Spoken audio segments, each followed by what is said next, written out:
Approaching the rendezvous point outside Atari space. Helm, bring us out of warp. Dropping to impulse. Ionic interference surging, Captain.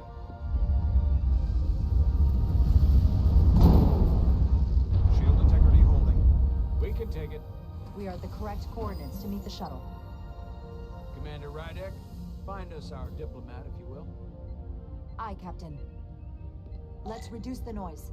Filter out environmental signals. I can manually tune what's left for Federation signal types.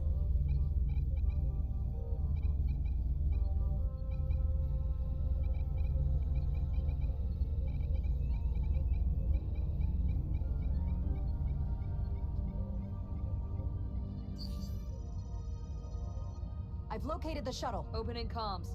On screen. Shuttle to Resolute. Shuttle to Resolute. Debris field. Lost maneuvering. Losing. I can't get it any clearer. We won't get a transporter lock. It's just not happening. Power up the tractor beam. We'll pull them directly into the docking bay.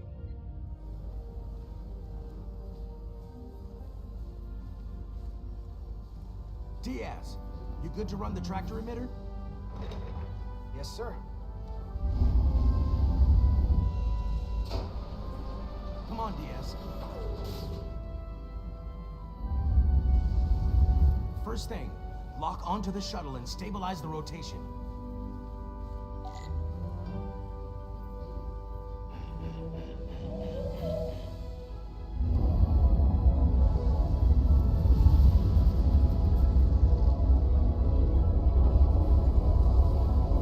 Debris. I'm on it.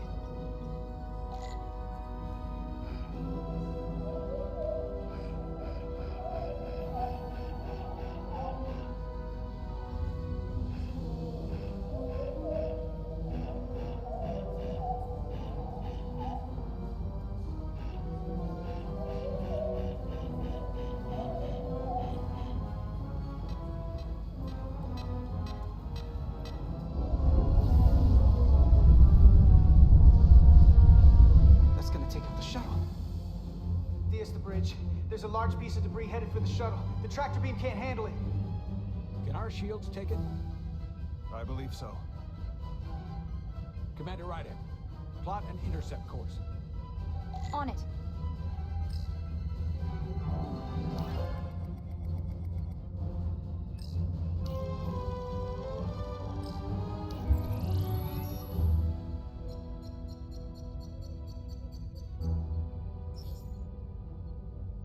Here we go. Maneuvering thrusters bearing 53 Mark 17, 200 meters on an intercept course. Maneuvering.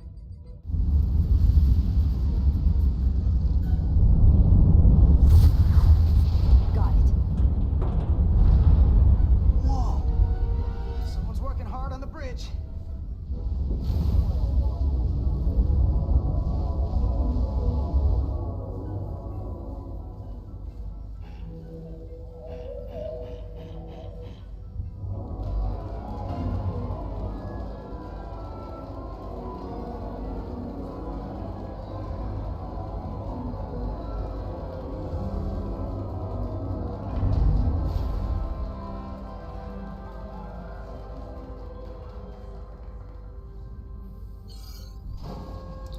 Shuttlecraft on board. Good job. We're on our way down to meet them.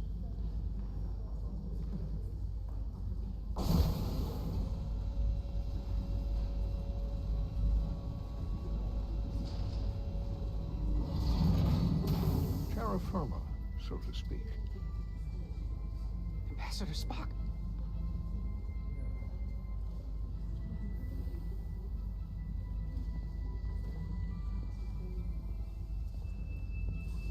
The captain will be right down to meet you, sir. In that case, I will wait for him here.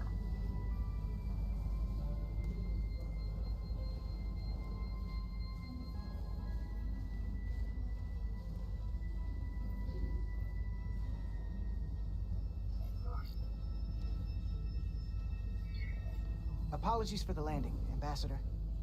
I was operating the tractor beam, sir. I take responsibility. Our arrival was the smoothest part of our journey. Your artistry with a tractor beam is commendable. We thought we were prepared for our arrival in Hotari space, but it is evident my craft was not sufficiently robust for such intense ionic activity. The storm has been pretty intense. There was an element that was most unusual. Before you came to our aid, our maneuvering thrusters and impulse engines were rendered inoperable. So we attempted a short traversal at warp speed, only to find that we could not achieve warp at all, even though our diagnostics computer showed no faults or anomalies. What do you make of that? When all indications say that warp speed is possible, but in practice, we find it is not. Well, onboard diagnostics can be wrong. I can take a closer look at your shuttle systems to get to the bottom of it. I would appreciate that. Take readings, run some additional diagnostic checks, and we'll get to the bottom of this. Quite logical, Petty Officer... Carter Diaz, sir. Thank you. Ambassador Spock, Excuse me. I'm honored to have you aboard. I'd like to get right to it. We're already behind.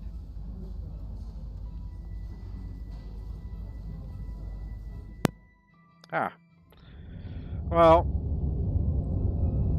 Ambassador Spock, I'll be damned. And Spock clearly agrees with you about the nice landing.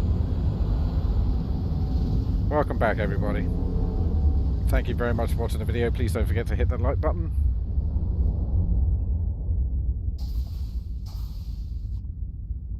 Ambassador Spock. And hello again to My senior Raptor. staff. Glad you joined us, mate. I did want to play this on controller, but for some reason it It's not doesn't every seem to day want to that a work. captain gets to welcome a Starfleet legend aboard. You flatter me, Captain Solano. But legend implies the past tense, whereas I am very much focused on our present circumstances. Whoever did the I voiceover did very didn't mean well. to suggest you were stuck in the past. You're right, Ambassador. Not the most diplomatic choice of words. Your experience comes from the past. But our present situation calls for it. True enough. We were hoping you could fill us in on the details. We got the basics. That was a smart answer. Two formerly peaceful neighbors are now on the brink of war. Indeed.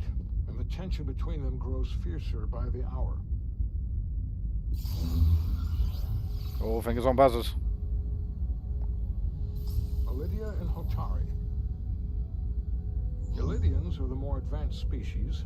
They made first contact with the Hotari over a century ago. This is Tau, the Hotari moon. It is rich in dilithium, and for decades, the Hotari and the Illydians have shared a mining operation there. The Illydians provide the technological resources, while the Hotari have served as the labor force. The stability of that arrangement was the source of their peace, until recently. The mine ran out. The Hotari have suddenly and forcefully seized control of the mining operations and expelled the Illydians from their system. That is the official story, as told by the Hotari when they requested Federation mediation. But the details remain scant. Communications between all parties have been limited by the ionic interference. How did it happen? How is it the Hotari were able to turn the tables and take the mines against superior forces, especially after decades in this arrangement? Unclear. The answer to that question may be the key to a new, lasting peace, and one that I hope we can uncover during these negotiations. But it is unlikely the relatively primitive Hotari forces would stand a chance against the Illydian fleet if this escalates to open war. Left unchecked, this conflict will result in more bloodshed, which is what we are here to prevent. And the dilithium trade hangs in the balance. Clearly, the Hotari have been exploited in this relationship. Maybe we can persuade them peace is the more profitable alternative for everyone. Someone's backing They them, both maybe? profited from the mines. And for the Hotari, something is better than nothing. Peace is our objective, after all. That is correct. Yeah, I agree. If we could convince them, it would restore the peace. But we would need the Hotari to accept a difficult compromise. Made all the more difficult by the emotions flaring on both sides, no doubt. Neither the Elydians or the Hotari are members of the Federation, so we can't make them do anything. There is an additional complicating factor I should mention. In the past, the Federation has relied on the Elydians as a source of dilithium. That certainly changes things. Yeah, we're not Federation as... sources its dilithium from a lot of places. We won't be trusted. Yeah, and this is one of them. That means the Hotari have no reason to trust us. I wouldn't go that far, Commander. We are completely neutral in this matter, on neither one side nor the other. Any suggestion otherwise would compromise our position. Given the Federation's involvement in the Elydium dilithium trade, Captain Solano and I must make every effort to appear neutral in these negotiations. What worries me is if this whole thing unravels and we're at the mercy of the storm at less than full strength. We can't let it come to that. Considering what the ion storm has done to our ship and the Ambassador's shuttle, we have to assume the Elydian fleet has had problems with it as well. Yeah, but that would mean the Hotari This would recent as surge in well. the energy disturbance temporarily levels the playing field. Commander Westbrook is correct. The energy anomalies around the Hotari systems have been noted in the It's a past. perfect storm. But they have never been observed on the orders of magnitude we have seen in recent I smell a years. rat behind the storm. That may answer why the Hotari were able to strike back after so long. They finally had an opportunity and they took it. That would also explain the Elydians' restraint. And reason to learn as much about the energy anomaly as we can while we are here. We do not want to be caught at a disadvantage of our own. So I trust we understand our circumstances. We're operating on a strict timetable here, and we're going to be leaving for the negotiations shortly. Commander Westbrook, I want you to leverage our systems to investigate the anomaly from here while we're gone. Aye, Captain. Thank you all. Dismissed. Do you know what I love about this game? It's basically like watching an I want to speak to both of episode, you privately. but you get to choose what happens. Do you know what I mean? Or at least you are part of what Ambassador Spock, happens. I'd like to make a formal introduction. My first officer, Commander Jara Rydek. Commander, as you are aware, there are limits to what Captain Solano and I can do in our official capacity as representatives of the Federation. But someone in an unofficial capacity, your first officer, for example, would not be bound by those restrictions. Commander Rydek could ingratiate herself to certain parties behind the scenes, where they may be more candid in revealing information that could lead to a resolution. She certainly goes her own way. Whatever it That takes. helps in this case. I'm perfectly happy to work outside the lines. And by extension, you will be doing your duty, Commander. Just not too far outside the lines. Well, I hope Commander Rydek will have more luck finding out what really happened than we will through a... This is interesting and exciting. The fate of the negotiations, the interests of the Federation, and the prospect for peace may very well depend on it. Can't wait.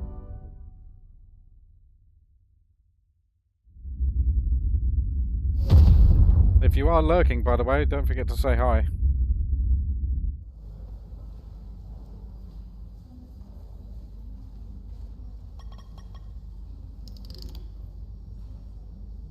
She's back. Mr. Diaz, I understand you have already discussed the warp drive failure with Ambassador Spock. I have. It is imperative that the Ambassador's shuttle be flight ready. I need you both to ascertain the root cause of the system failures he encountered. I'm surprised, Sabotage. Commander. I thought you would have wanted to work on Ambassador Spock's shuttle yourself. I respect the Ambassador and his many accomplishments, but I do not derive any satisfaction from interacting with his shuttle as if it were somehow transubstantiated through its association with him. Especially when I have the entirety of this starship to concern myself with. I want to do it. The ambassador asked me to take a look, and I'm ready to crack this thing open. Good. You could learn from Mr. Diaz's focus. I'll take notes. Then I will leave you to it. Make note of any abnormalities in your report. Carry on. One nice thing about Vulcans. Chovok is the only person who didn't look at this and treat me like I was something to pity. Doc says I should get used to it. Makes you look tough. Doesn't mean I want to be reminded of it every minute of the day. Hey, you won't get pity from me. I think it makes you look tough. As tough as you really are, that is. And that makes you sound pretty smart. I might need you to save me from myself next time, though. Come on. Let's get to the bottom of this.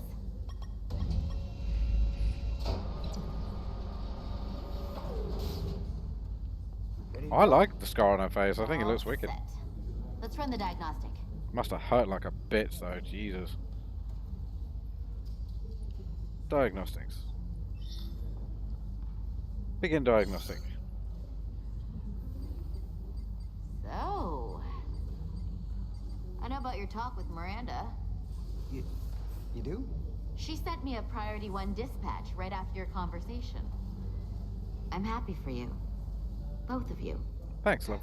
Thanks. But I'm only going to tell you this once. Don't screw this up.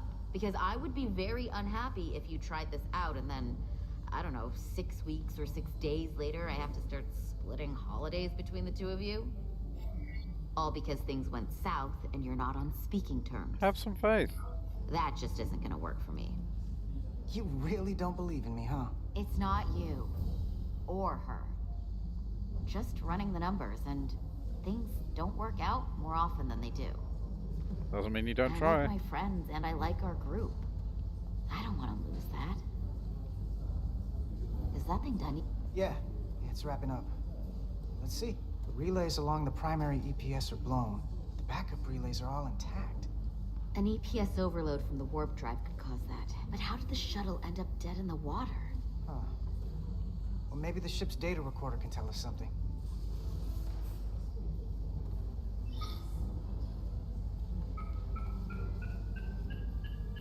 Here.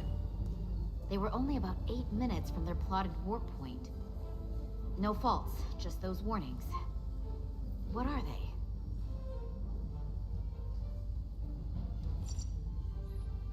Subspace variance out of tolerance. What does that mean? It means the main navigation array lost sight of space somehow. Will the array going offline cause that? Yes, but it should have also thrown a fault code. The warp field became inverted suddenly. I've seen this happen when Anyone the getting warp this? coil cracks. A cracked warp coil throws a fault code. Still, we should take a look. Cascade There was a failure. complete warp cascade failure. Wow. They're lucky the shuttle didn't turn inside out. Maybe that was the Makes me plan. think the computer panicked on the warp field equation. Any one of these failures should have thrown a fault. If it was caused by a system failure. None of this caused the relays to blow. Roll forward to when that happened. Yes, ma'am. So here, they take a moment to get their bearings and they attempt to re-engage the warp drive. There. That's the relays blowing. And look, there's another warp system alert. They're all the same. Subspace variance out of tolerance, or warp inversions. Finally, there's a complete warp cascade failure. Then it's one of two things. Either a warp coil is cracked or the navigation array is offline. That makes sense. Divide and conquer. You want to check the warp coils or the navigation array? I'll check the other. I'll check the navigation Not array. overcomplicate this. One of these systems is likely broken. I'll check the navigation array. That's what I'm thinking.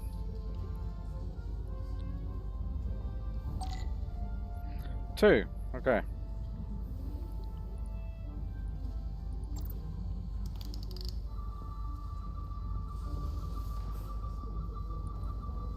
Well, I gotta get on the ship. Can I get on the ship? No, guess not.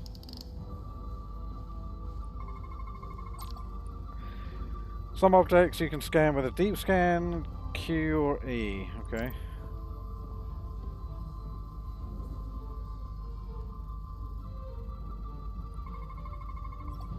The isolating circuit power and the subsystems are functioning normally.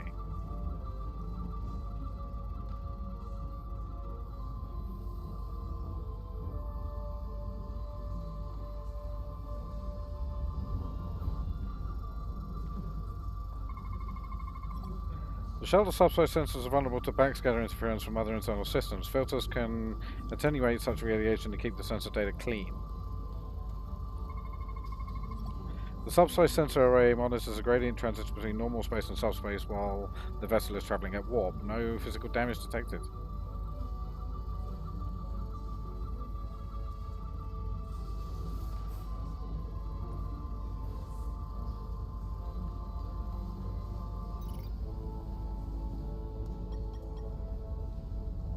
Navigation array checks out, so it must be a coil. Except it's not. Checked and double checked. Well, okay, so it wouldn't have mattered which we chose. Okay. Here comes the security detail for the way team. Oh, hi. Eyes on the goal, mate. Hey. I'm not here. We're escorting the negotiating team to the surface as soon as they come down from the bridge. I don't want to interrupt some important work. I was just hoping to see you before I go. The captain and the others will be here any minute now. Should be an interesting ride down to the surface. You're the one with the important job to do. Keeping the captain safe. And Ambassador Spock. It doesn't always feel that way. Baking in the hot sun, standing guard next to an empty shuttlecraft. But it has its moments. Hey, Maris. Aren't these those button pushers you're always hanging out with? And you're the phaser jockeys we always beat in Parisi squares, right? All aboard for Hotari. That another one of the captain's railroad things? Gotta be. I just usually zone out by the time he gets to the whole, steam engines were the warp drives of their day part. Catch y'all later. Ciao. You don't want to miss your train. Give her a kiss, dipshit. I do have to go.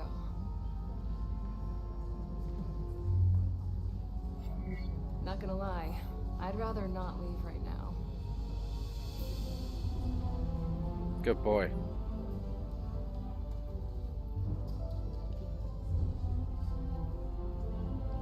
That was nice. Yeah, it was. Save some of that for when I get back.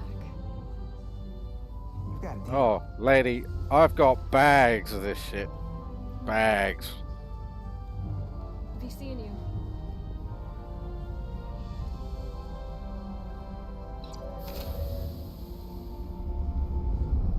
I guess, I swear to God, her shirt is slightly red. You know, there's a red tinge behind the black. If you could float back down to reality, Notice that? we still have a ways to go.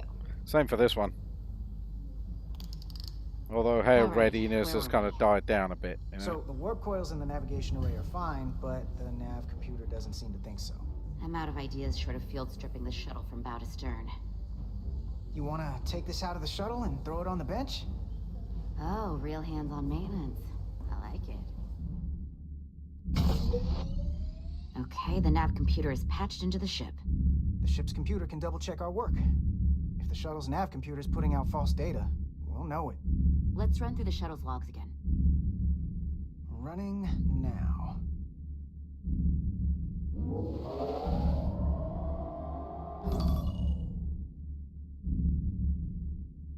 Same. Warp field inversion and a cascade failure. However, the Resolute computer doesn't show the same subspace variance. We're in the same conditions that the shuttle was in when it failed. Why wouldn't the ship's computer get a matching result? What if the subspace variance was a momentary occurrence? That's a possibility, and it would explain why the simulation under our current sensor readings failed to reproduce the issue. But a subspace anomaly strong enough to cause a warp field collapse would leave graviton ripples for days. Let's run with the momentary subspace variance theory for now. Roll forward to the shuttle's attempt to re-engage the warp drive. We need the conditions of space around the shuttle at the moment of warp failure. Resuming simulation.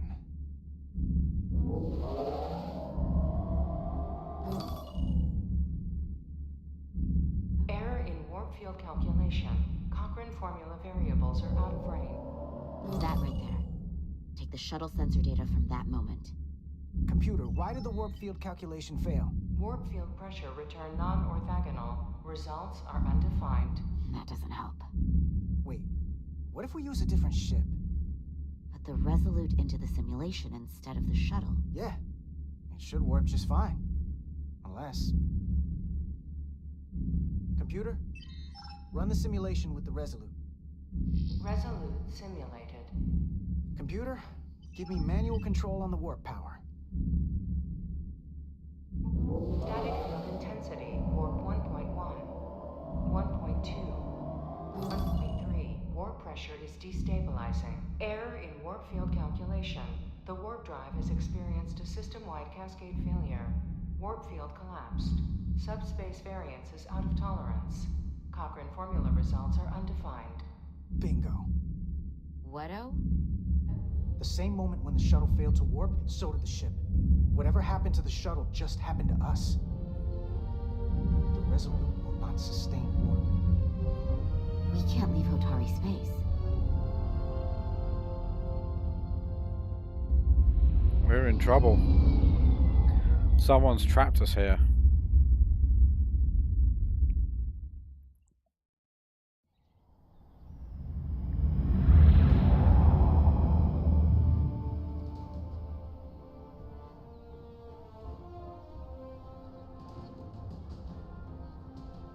I really do smell a rat behind this storm.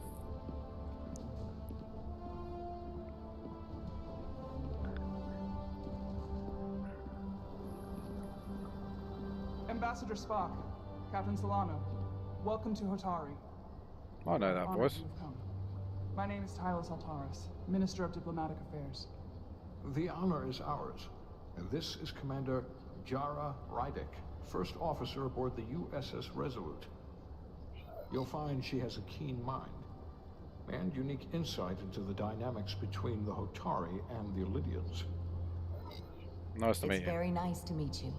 Likewise, I hope... These must be the representatives of the mighty Federation, the reigning authority in the galaxy. Or so we've been led to believe. Whether that's true or not remains to be seen.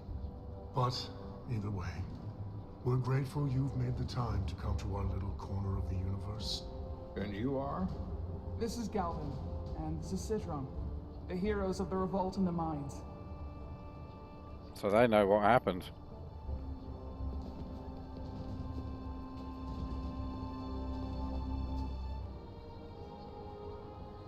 Let's hope this is the last time we ever have to come here. If you'll excuse me.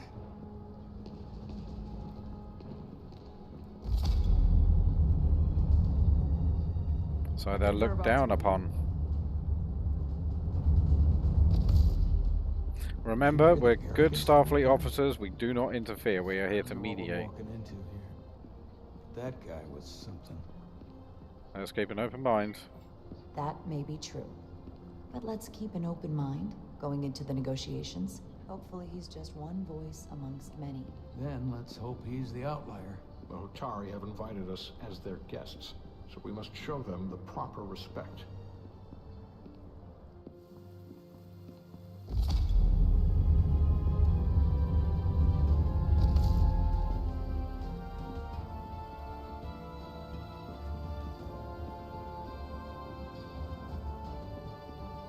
I do love the way Spock walks. He has a very distinct walk.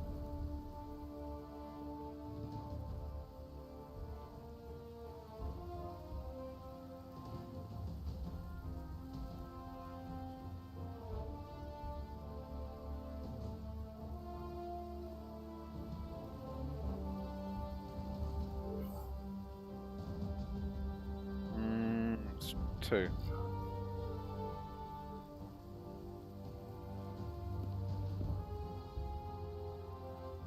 She didn't seem to like that. Ambassador Spock, welcome to Hotari Prime. The honor is mine, Your Majesty. That the Federation would send one of their most respected representatives is not only an honor to the Hotari people and their queen, but a recognition of our stature and importance. Let's get on with it, shall we? With all due respect to the Federation and their ambassador, they have no authority here. We are not members of their alliance. We are not subject to their rule, nor yours. We demand the immediate return of all mining operations to Elydian control, as it has been for centuries and will be for centuries more. That has always been our understanding. That understanding has changed. Then you invite war. And if you cannot remain silent, you will be silenced. But his point is well taken. That's true. What is the Federation's Spock did have interest in something this heavy in his pants. Perhaps you would have us trade one oppressor for another? The Federation remains neutral. Our only interest is the peaceful resolution of this conflict. We are here at your request, Your Majesty. For now. I'm trying to keep an open mind here, but it's not easy. I thought they wanted us here. Was there something you wanted to say, Captain? Oh, no. My apologies. And what about the Kobliad? She's not part She can speak for herself, can't she? Then let her.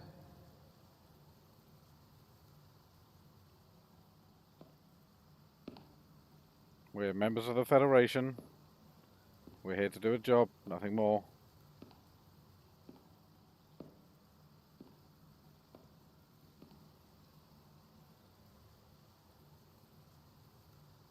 Now then, one should know their place. What you might be somewhere else is not what you are here. Which is standing before a queen. And a queen deserves respect. A bow is not too much to ask. Is Hotari Prime heart of the Hotari system? My apologies, Your Majesty. I meant no disrespect. Better. Not wanting to piss anybody off here. Your people suffered brutal treatment at the hands of the Cardassians. Their injustice towards the Kobliad is as The humanity first approach. as it is unforgivable. Not unlike how we have been treated by the Elydians. As much as they'd have you believe they are the victims here, remember it was the Hotari who attacked us. Hundreds of innocent Elydians were slaughtered without mercy in those mines. The blood is on their hands, not ours. Quiet! If after all the Kobliad suffered, you finally had the chance to right that wrong, to get out from under their control, would you take it? Yes. Or would you negotiate a peace? I would do whatever's best. If the opportunity presented itself, and I wish that it had, more than you can know, then I would right the wrong, without hesitation. For the sake of the Kobliad, we suffered enough. Of course you would. It would be foolish to do otherwise. The Federation is the most powerful, most advanced alliance in the galaxy. It's widely known we have an abundance of dilithium in our mines. And it's in your interest to secure a steady supply. Your Majesty, if I may. Ambassador Spock would have us believe you're here as a neutral party in the interest of peace. We are. So why are you really here? I want the truth. We Not only your want peace. Federation rhetoric. As Ambassador Spock has said, we've come seeking a peaceful resolution to this conflict, and have no interest in your dilithium. I'm not nearly as naive as you must think. The Federation has done business with the Elydians for decades, which makes me question your motives. Understandable. What they haven't said, but cannot deny, is a simple truth. The dilithium trade would not and will no longer exist without Elydian involvement. We created it for the benefit of everyone, especially the Hotari.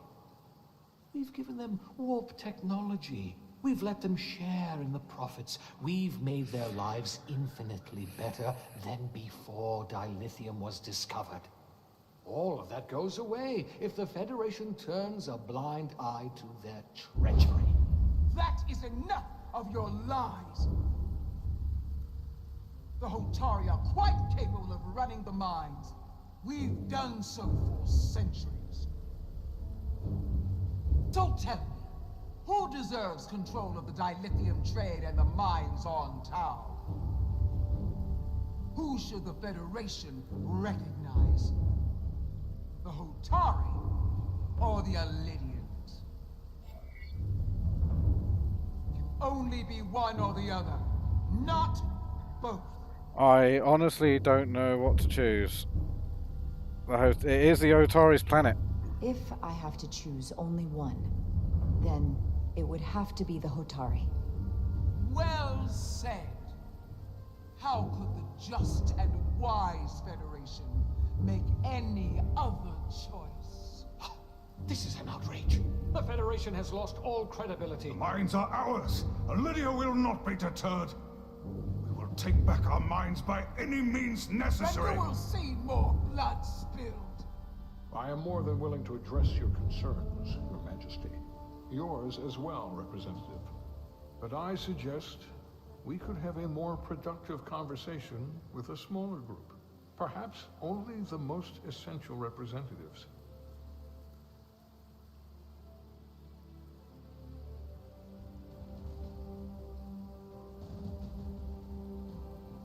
I suppose there is some sense to that.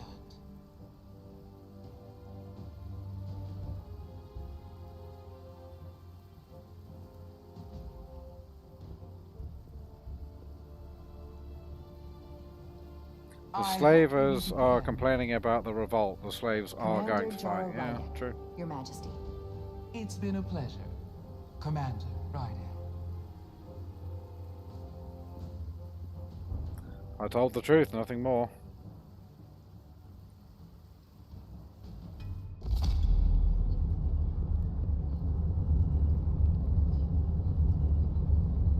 Spock and I will cover everything on the diplomatic front. You make nice with the locals and see if you can get some answers. We need to find out why the Hotari are so willing to risk war.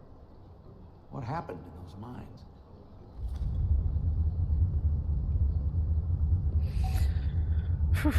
Speak with members of the faction.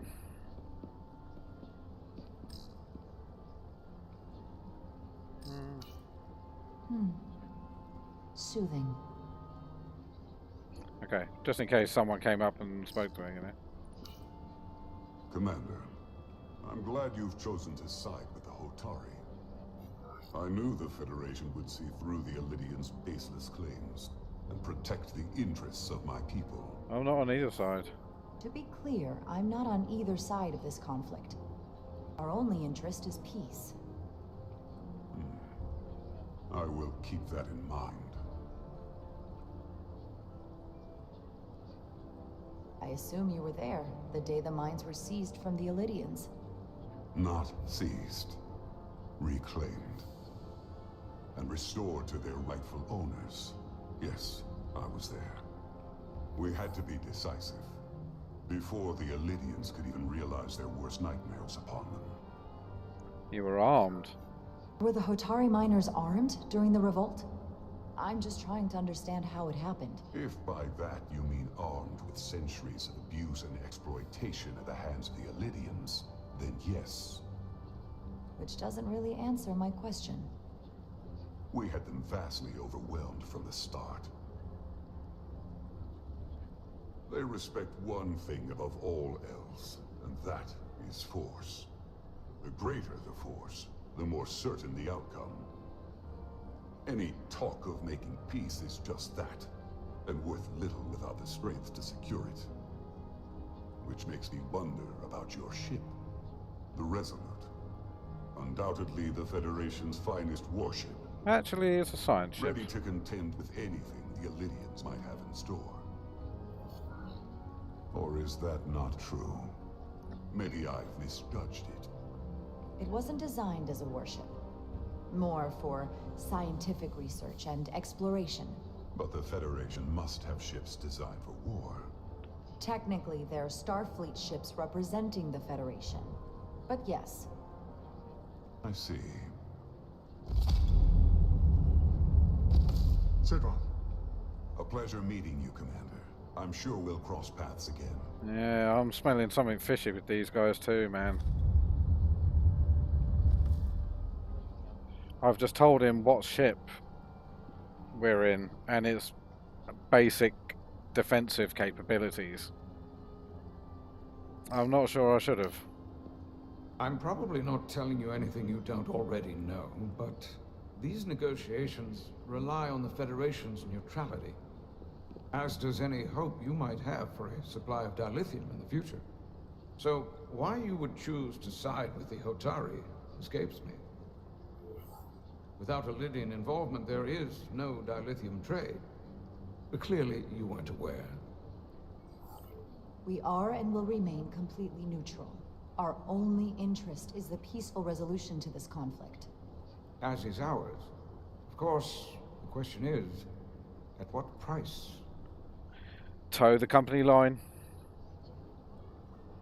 A Major Solid Arminta, Special Attaché, Elydian Armed Forces. Pleasure to meet you, Commander. I have my issues with the Hotari, but I have to give them some credit. They know how to seize an opportunity. Inciting an uprising the same day as a massive, once-in-a-lifetime ion Yeah, storm. it was a bit funny to me as well. Our assumption was that this storm was just an anomaly. Yes, a very convenient anomaly. At least, that was what we were told. Of course, I wasn't there. I don't buy it. But who am I to say otherwise? You should know better than to believe everything you're told. Well, the official story is that it was the storm that enabled the revolt. How Well, else that's do a bunch true. of unarmed, unorganized miners seize control of an entire moon, much less thousands of mines? But I've talked to people who were there. They tell a different story. They say they're lucky to have escaped with their lives. That it was more than just the storm. That somehow the miners were able to harness the energy from the storm. Yeah, I know seems it sounds deliberate. crazy. I'm not even sure I believe it myself. You said they were primitive. But that's what they said. You said the Hotari were primitive. Well, they are. Except for the part about weaponizing ion storms. If you'll excuse me, Commander Ryder.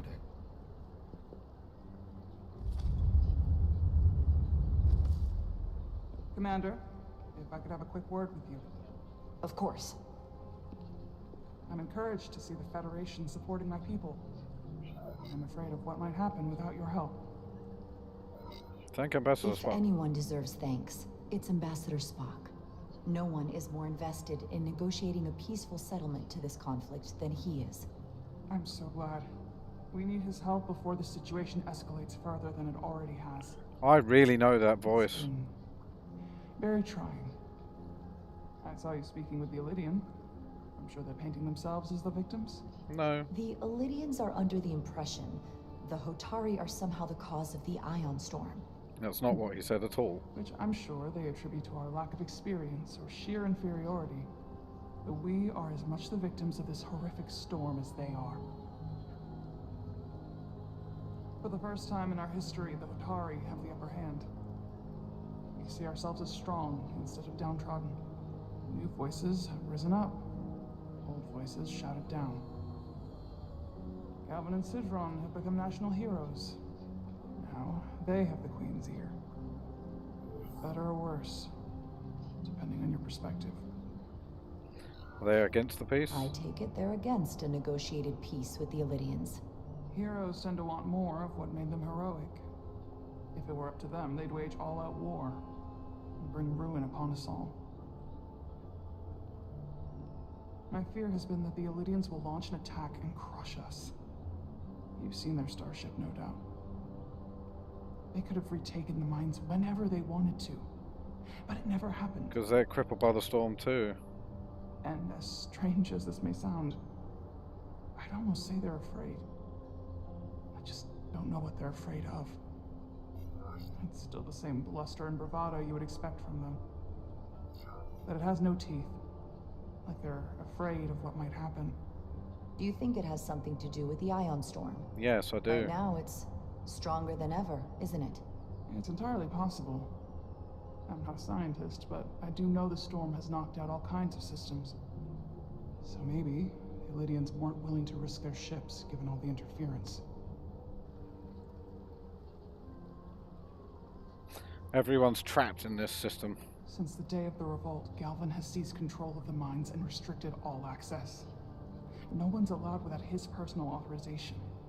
And they've taken over a section of the palace with just as much secrecy and security. I'm told it could be something they brought back from the mines. I've made inquiries, but everyone pretends it doesn't exist. I strongly suspect they're hiding something. Are you sure? Yeah, what is it? What do you think it is?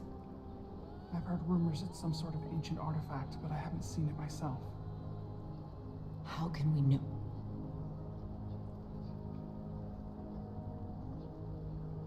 I'd better see what's happening.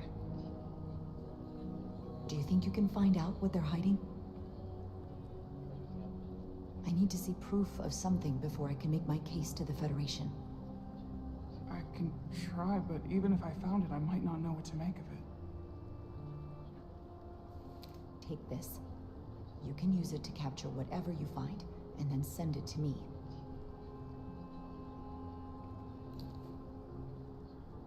Thank you. I will let you know what I find. And I look forward to our meeting again. I'm not saying I trust this woman, because I don't. I'm not trusting anyone at this early stage of the game. No way. Report findings to the captain. Where's the captain?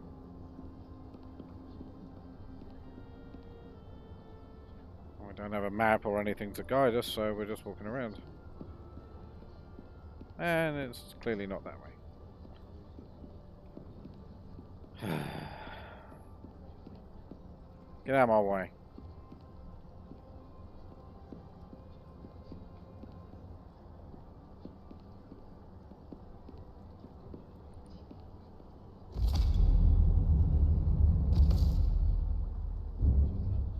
Well, that was a disaster. What happened? The Hotari refused to concede anything, so the Illydians stormed out. The Hotari did not invite us here as peacekeepers. I hope your efforts were more fruitful than ours.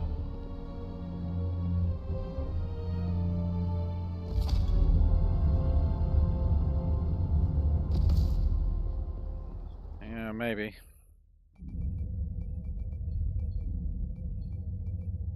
Gravitational harmonics failing to resolve. Warp bubble stability degrading. Increase output to maximum. Increasing warp output to maximum. It's happening again.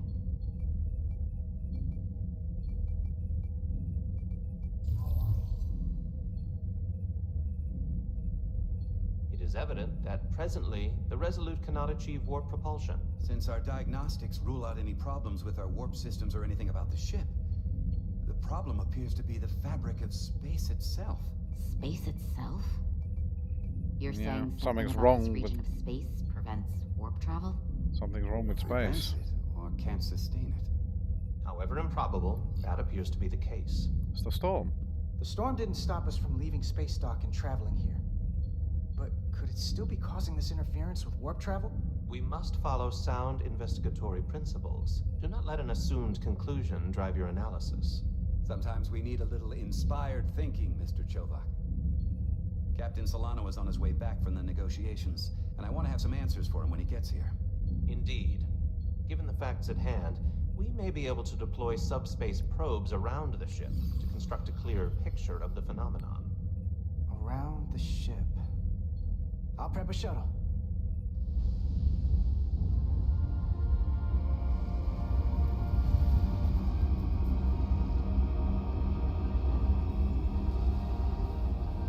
Harp of space. I'm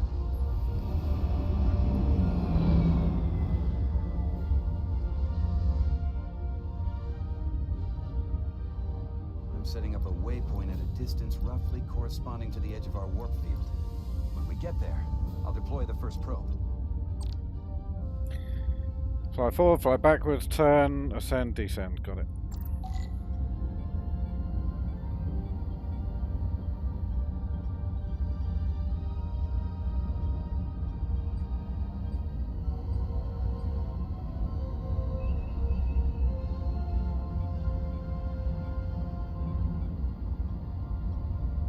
Commander Westbrook, the Resolute systems are calibrated to receive the probe's readings. They are standing by to reproduce the warp field collapse after the first probe is deployed. Thank you, Mr. Chovak. We'll be in position shortly. Lower it down. Mr. Diaz, do take care in piloting the shuttlecraft.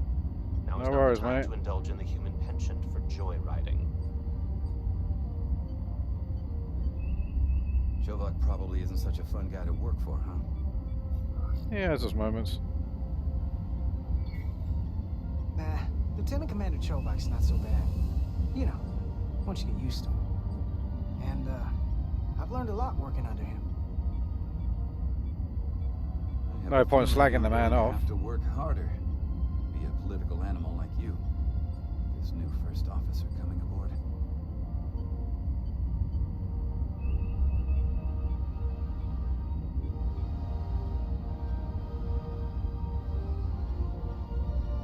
Whee!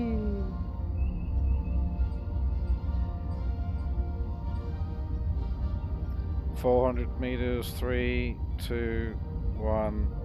This is far enough.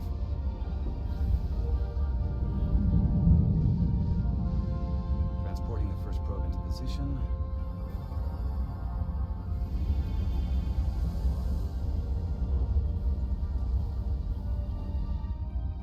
Westbrook here. The first probe is deployed. Understood. We are reading it. We are about to replay the simulation.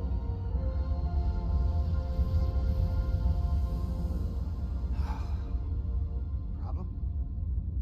I just can't get a handle on her. Commander Rydek. Stop being a Rejected dick, my man. plan to use a deflector pulse against the storm surge. But on the other, she did listen to my advice and use the whole polarity trick to get you through that excursion alive. I'm not saying there's anything wrong with the new XO. I'm sure she's a fine officer, even if we don't see eye to eye. But she didn't go through what the rest of us did. You know that.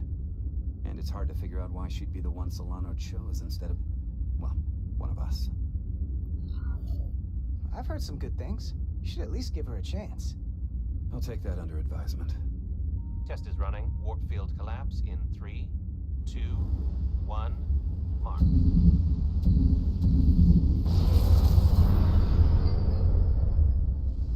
Whoa.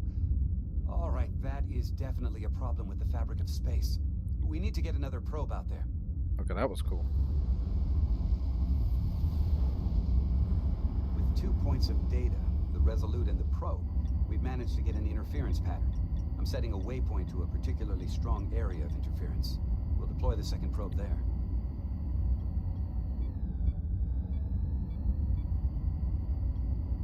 Listen, I'm gonna give you a piece of advice I wish someone had given me. Make sure you're never just one thing. Don't get so focused on what's in front of your face that you lose sight of the big picture. Before Rydek showed up, the captain pulled me into his ready room and told me he didn't think I had the people skills to be first officer. What a load of crap. Thanks for the advice. If he'd said that about Chovak, sure. I appreciate the advice, Commander. I'll make sure I keep my options open. I don't need to tell you how to operate. You're already well on your way. You're a capable engineer. You're good in the field. I'm not getting involved in this. Who knows? A solid jack of all departments like you could be Commander-in-Chief of Starfleet one day. Hell, Admiral Jellicoe started as a shuttle pilot. And there are places to go in the enlisted ranks, too. Not a bad idea. If you get an officer's commission, they'll put you on another ship. You know, I'd be the best leader Starfleet ever had. Lower decks always have to fix all the problems Command causes. Maybe I just save everybody some steps. Well, don't forget about us little people when you're running things. Of course not. You gotta remember where you came from. Oh, I'm just fucking with him. Okay, 1,000 meters. 8, 7, 6, 5, 4, 3, 2, 1. And we're there. Here. This is close enough. Stop the engines. Deploying the probe. I do love the energized Commander sound. Chovak, we're ready for another sampling of data. Very good. Running the simulation again. Warp field collapse in 3, 2, 1. Launch. There it is again. I saw it. It seems to be directional. Well, what about the scans? Anything?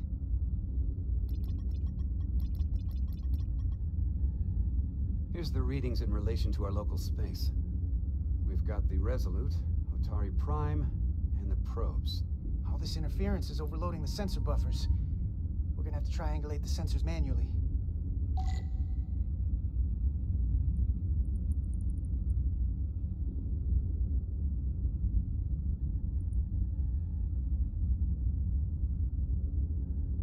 We got something. These markers indicate peaks in the gravimetric interference patterns. Let's see if I can find some more.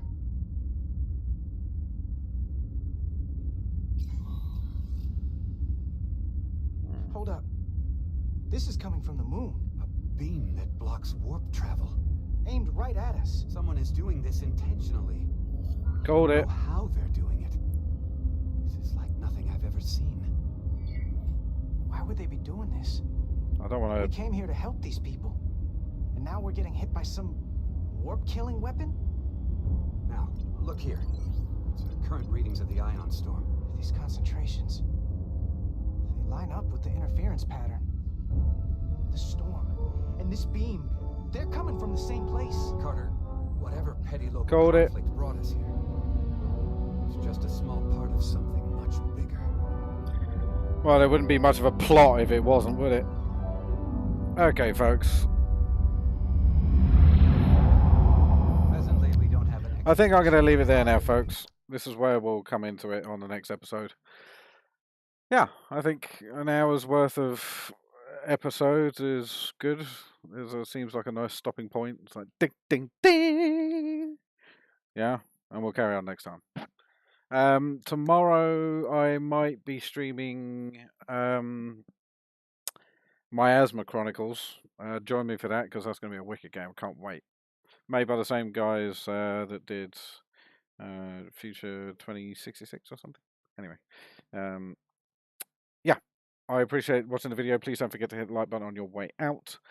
My name is Commander Kraise, signing off.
Felicitations to you.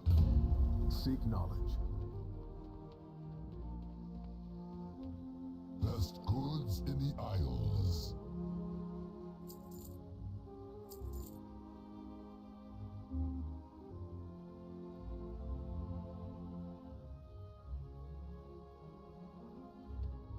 You'll find nothing better in the Isles.